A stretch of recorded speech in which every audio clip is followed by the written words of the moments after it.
मेरा नाम है अभय और आप सुन रहे हैं मुंशी प्रेमचंद की कहानी सच्चाई का उपहार। तहसीली मदरसा बराऊं के प्रथम अध्यापक मुंशी भवानी सहाय को बागबानी का कुछ व्यसन था। क्यारियों में भांति भांति के फूल और पत्तियां लगा रखी थीं। दरवाज़ों पर लताएं चढ़ा दी थी। इससे मदरसे की शोभा अधिक हो गई थी। वो मिडिल कक्षा के लड़कों से भी अपने बगीचे के सींचने और साफ करने में मदद लिया करते थे। अधिकांश लड़के इस काम को रुचिपूर्वक करते, इससे उनका मनोरंजन होता था। किंतु दर्जे में 4-5 लड़के जमींदारों के थे। उनमें कुछ ऐसी दुर्जनता थी कि ये मनोरंजक कार्य भी उन्हें बेगार प्रतीत होता। उन्होंने बाल्यकाल से आलस्य में जीवन व्यतीत किया था। अमीरी का झूठा अभिमान दिल में भरा हुआ था। वो हाथ से कोई काम करना निंदा की बात समझते थे। उन्हें इस बगीचे से घृणा थी। जब उनके काम करने की बारी आती तो कोई न कोई बहाना करके उड़ जाते। इतना ही नहीं, दूसरे लड़कों को भी बहकाते और कहते, वाह, पढ़ें फारसी, बेचें तेल। यदि खुरपी कुदाल ही करना है तो मदरसे में किताबों से सिर मारने की क्या ज़रूरत। यहाँ पढ़ने आते हैं, कुछ मजदूरी करने नहीं आते। मुंशी जी इस अवज्ञा के लिए उन्हें कभी कभी दंड दे देते थे। इससे उनका द्वेष और भी बढ़ता था। अंत में यहाँ तक नौबत पहुँची कि एक दिन उन लड़कों ने सलाह करके उस पुष्प वाटिका को विध्वंस करने का निश्चय किया। 10 बजे मदरसा लगता था, किंतु उस दिन वो 8 ही बजे आ गए और बगीचे में घुसकर उसे उजाड़ने लगे। कहीं पौधे उखाड़ फेंके, कहीं क्यारियों को रौंद डाला, पानी की नालियां तोड़ डालीं, क्यारियों की मेंढें खोद डालीं। मारे भय के छाती धड़क रही थी कि कोई देखता ना हो, लेकिन एक छोटी सी फुलवारी को उजाड़ते कितने देर लगती है। 10 मिनट में हरा भरा बाग नष्ट हो गया। तब ये लड़के शीघ्रता से निकले, लेकिन दरवाजे तक आए थे कि उन्हें अपने एक सहपाठी की सूरत दिखाई दी। ये एक दुबला पतला, दरिद्र और चतुर लड़का था। उसका नाम बाज बहादुर था। बड़ा गंभीर, शांत लड़का था। उधम पार्टी के लड़के उससे जलते थे। उसे देखते ही उनका रक्त सूख गया। विश्वास हो गया कि इसने जरूर देख लिया। ये मुंशी जी से कहे बिना न रहेगा। बुरे फंसे। आज कुशल नहीं हैं। ये राक्षस इस समय यहाँ क्या करने आया था। आपस में इशारे हुए। ये सलाह हुई कि इसे मिला लेना चाहिए। जगत सिंह उनका मुखिया था। आगे बढ़कर बोला, आज इतने सवेरे कैसे आ गए। हमने तो आज तुम लोगों के गले की फांसी छुड़ा दी। लाला बहुत दीख दिया करते थे, ये करो वो करो, मगर यार देखो, कहीं मुंशी जी से जड़ मत देना, नहीं तो लेने के देने पड़ जाएंगे। जयराम ने कहा, कह क्या देंगे, अपने ही तो है ही। मैंने जो कुछ किया है वो सबके लिए किया है, केवल अपनी भलाई के लिए नहीं। चलो यार, तुम्हें बाजार की सैर करा दें, मुंह मीठा करा दें। बाज बहादुर ने कहा, नहीं, मुझे आज घर पर पाठ याद करने का अवकाश नहीं मिला, यहीं बैठकर पढ़ूंगा। जगत सिंह, अच्छा, मुंशी जी से कहोगे तो ना। बाज बहादुर, मैं स्वयं कुछ न कहूँगा, लेकिन उन्होंने मुझसे पूछा तो। जगत सिंह, कह देना मुझे नहीं मालूम। बाज बहादुर, ये झूठ मुझसे न बोला जाएगा। जयराम, अगर तुमने चुगली खाई और हमारे ऊपर मार पड़ी तो हम तुम्हें पीटे बिना न छोड़ेंगे। बाज बहादुर, हमने कह दिया कि चुगली न खाएंगे, लेकिन मुंशी जी ने पूछा तो झूठ भी न बोलेंगे। जयराम, तो हम तुम्हारी हड्डियां भी तोड़ देंगे। बाज बहादुर, इसका तुम्हें अधिकार है। 10 बजे जब मदरसा लगा और मुंशी भवानी सहाय ने बाग की ये दुर्दशा देखी तो क्रोध से आग हो गए। बाग के उजड़ने का इतना खेद न था जितना लड़कों की शरारत का। यदि किसी सांड ने ये दुष्कृत्य किया होता तो वो केवल हाथ मलकर रह जाते, किंतु लड़कों के इस अत्याचार को सहन न कर सके।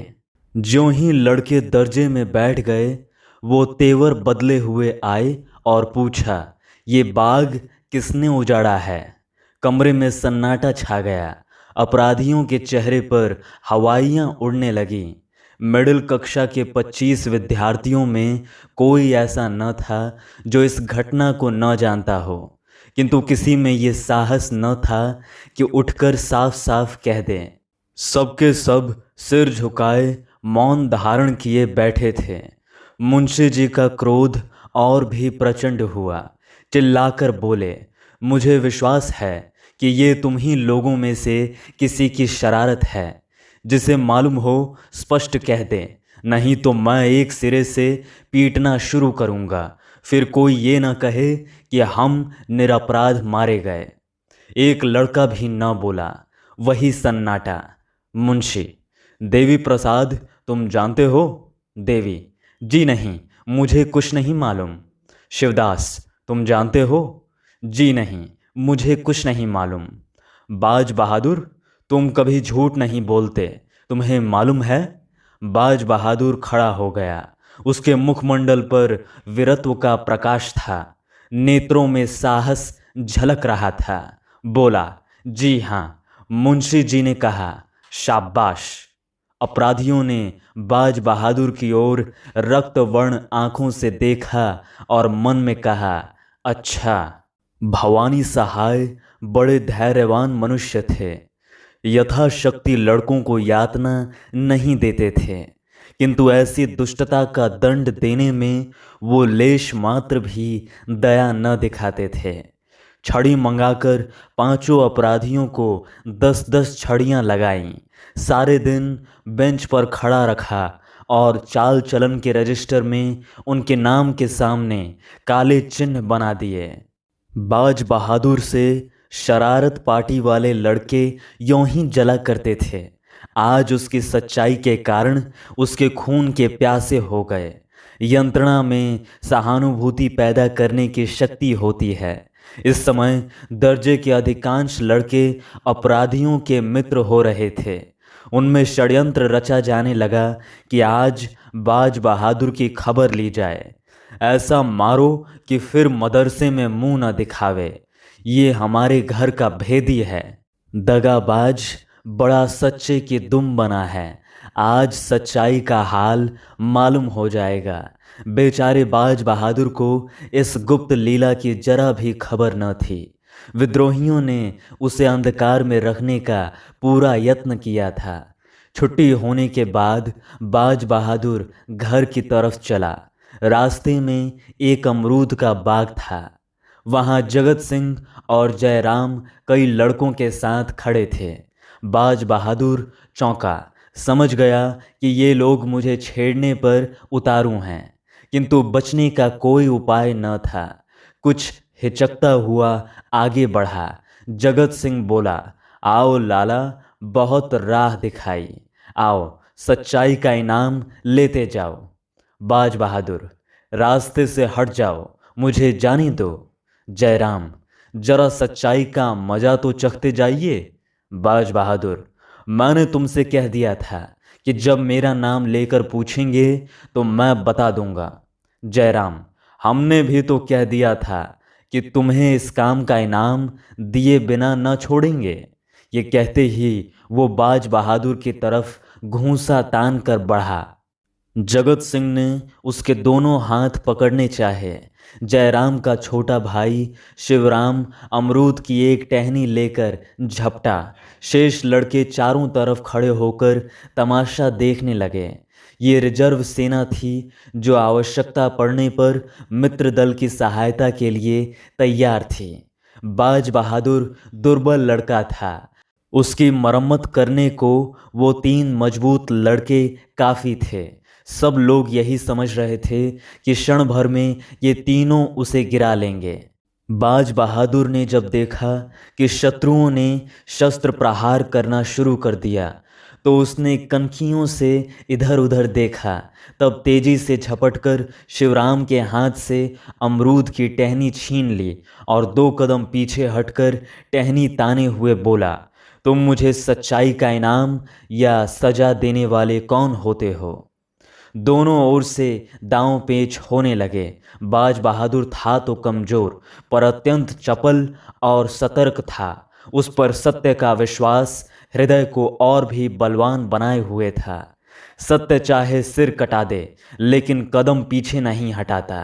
कई मिनट तक बाज बहादुर उछल उछल कर वार करता और हटाता रहा, लेकिन अमरूद की टहनी कहाँ तक थाम सकती।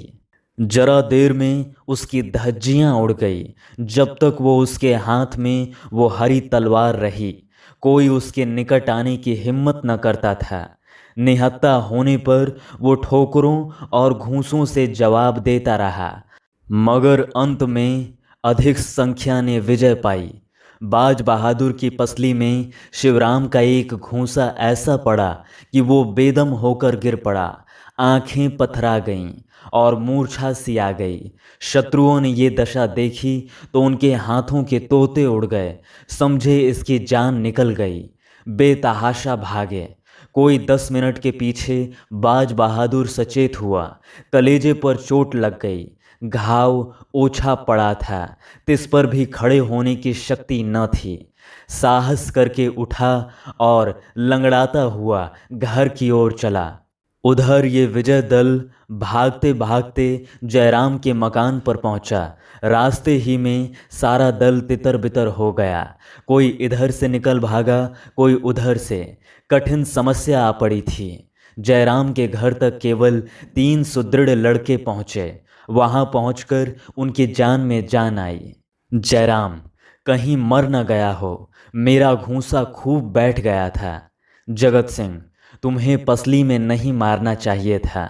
अगर तिल्ली फट गई होगी तो न बचेगा। जयराम, यार, मैंने जान के थोड़े ही मारा था, संयोग ही था। अब बताओ क्या किया जाए?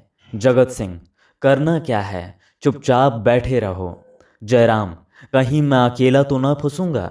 जगत सिंह, अकेले कौन फंसेगा, सबके सब साथ चलेंगे। जयराम, अगर बाज बहादुर मरा नहीं है तो उठकर सीधे मुंशी जी के पास जाएगा। जगत सिंह, और मुंशी जी कल हम लोगों की खाल अवश्य उधेड़ेंगे। जयराम, इसलिए मेरी सलाह है कि कल मदरसे जाओ ही नहीं, नाम कटा के दूसरी जगह चले चलें, नहीं तो बीमारी का बहाना करके बैठे रहें। महीने 2 महीने के बाद जब मामला ठंडा पड़ जाएगा तो देखा जाएगा। शिवराम, और जो परीक्षा होने वाली है? जयराम, ओहो, इसका तो ख्याल ही ना था। 1 ही महीना तो और रह गया है। जगत सिंह, तुम्हें अब की जरूर वजीफा मिलता। जयराम, हाँ, मैंने बहुत परिश्रम किया था। तो फिर? जगत सिंह, कुछ नहीं, तरक्की तो हो ही जाएगी, वजीफे से हाथ धोना पड़ेगा। जयराम, बाज बहादुर के हाथ जाएगा। जगत सिंह, बहुत अच्छा होगा, बेचारे ने मार भी तो खाई है। दूसरे दिन मदरसा लगा। जगत सिंह, जयराम और शिवराम तीनों गायब थे। वली अहमद पैर में पट्टी बांधे आए थे, लेकिन भय के मारे बुरा हाल था। कल के दर्शकगण भी थरथरा रहे थे कि कहीं हम लोग भी गेहूं के साथ घुन की तरह न पिस जाएं। बाज बहादुर नियम अनुसार अपने काम में लगा हुआ था। ऐसा मालूम होता था कि मानो उसे कल की बातें याद ही नहीं हैं, किसी से उनकी चर्चा न की। हाँ, आज वो अपने स्वभाव के प्रतिकूल कुछ प्रसन्न चित्त देख पड़ता था। विशेषतः कल के योद्धाओं से वो अधिक हिला मिला हुआ था। वो चाहता था कि ये लोग मेरी ओर से निशंक हो जाएं। रात भर की विवेचना के पश्चात उसने यही निश्चय किया था, और आज जब संध्या समय वो घर चला तो उसे अपनी उदारता का फल मिल चुका था। उसके शत्रु लज्जित थे और उसकी प्रशंसा करते थे, मगर वो तीनों अपराधी दूसरे दिन भी न आए। तीसरे दिन भी उनका कहीं पता न था। वो घर से मदरसे को चलते, लेकिन देहात की तरफ निकल जाते। वहाँ दिन भर किसी वृक्ष के नीचे बैठे रहते। अथवा गुल्ली डंडे खेलते, शाम को घर चले आते। उन्होंने ये पता तो लगा लिया था कि इस समर के अन्य सभी योद्धागण मदरसे आते हैं और मुंशी जी उनसे कुछ नहीं बोलते, किंतु चित्त से शंका दूर न होती थी। बाज बहादुर ने जरूर कहा होगा, हम लोगों के जाने की देर है। गए और बेभाव की पड़ी, यही सोचकर मदरसे आने का साहस न कर सके। चौथे दिन प्रातःकाल तीनों अपराधी बैठे सोच रहे थे कि आज किधर चलना चाहिए। इतने में बाज बहादुर आता हुआ दिखाई दिया। इन लोगों को आश्चर्य तो हुआ, परंतु उसे अपने द्वार पर आते देखकर कुछ आशा बंध गई। ये लोग अभी बोलने भी न पाए थे कि बाज बहादुर ने कहा, क्यों मित्रों, तुम लोग मदरसे क्यों नहीं आते? 3 दिन से गैर हाजिरी हो रही है। जगत सिंह, मदरसे क्यों जाएं? जान भारी पड़ी है। मुंशी जी एक हड्डी भी न छोड़ेंगे। बाज बहादुर, क्यों? वली मोहम्मद, दुर्गा सभी तो जाते हैं। मुंशी जी ने किसी से भी कुछ कहा? जयराम सिंह, तुमने उन लोगों को छोड़ दिया होगा, लेकिन हमें भला तुम क्यों छोड़ने लगे? तुमने एक एक की 3 जड़ी होगी। बाज बहादुर, आज मदरसे चलकर इसकी परीक्षा ही कर लो। जगत सिंह, ये झांसे रहने दीजिए, हमें पिटवाने की चाल है। बाज बहादुर, मैं कहीं भागा तो नहीं जाता। उस दिन सच्चाई की सजा दी थी, आज झूठ का इनाम दे देना। जयराम, सच कहते हो, तुमने शिकायत नहीं की? बाज बहादुर, शिकायत की कौन बात थी? तुमने मुझे मारा, मैंने तुम्हें मारा। अगर तुम्हारा घूंसा न पड़ता तो मैं तुम लोगों को रणक्षेत्र से भगाकर दम लेता। आपस के झगड़ों की शिकायत करने की मेरी आदत नहीं है। जगत सिंह, चलूं तो यार, लेकिन विश्वास नहीं आता। तुम हमें झांसे दे रहे हो, कचूमर निकलवा लोगे। बाज बहादुर, तुम जानते हो झूठ बोलने की मेरी बान नहीं है। ये शब्द बाज बहादुर ने ऐसी विश्वास उत्पादक रीति से कहे कि उन लोगों का भ्रम दूर हो गया। बाज बहादुर के चले आने के पश्चात तीनों देर तक उसकी बातों की विवेचना करते रहे। अंत में यही निश्चय हुआ कि आज चलना चाहिए। ठीक 10 बजे तीनों मित्र मदरसे पहुंच गए, किंतु चित्त में आशंकित थे। चेहरे का रंग उड़ा हुआ था। मुंशी जी कमरे में आए। लड़कों ने खड़े होकर उनका स्वागत किया। उन्होंने तीनों मित्रों की ओर तीव्र दृष्टि से देखकर केवल इतना कहा, तुम लोग 3 दिन से गैर हाजिर हो। देखो, दर्जे में जो इम्तहानी सवाल हुए हैं उन्हें नकल कर लो। फिर पढ़ाने में मगन हो गए।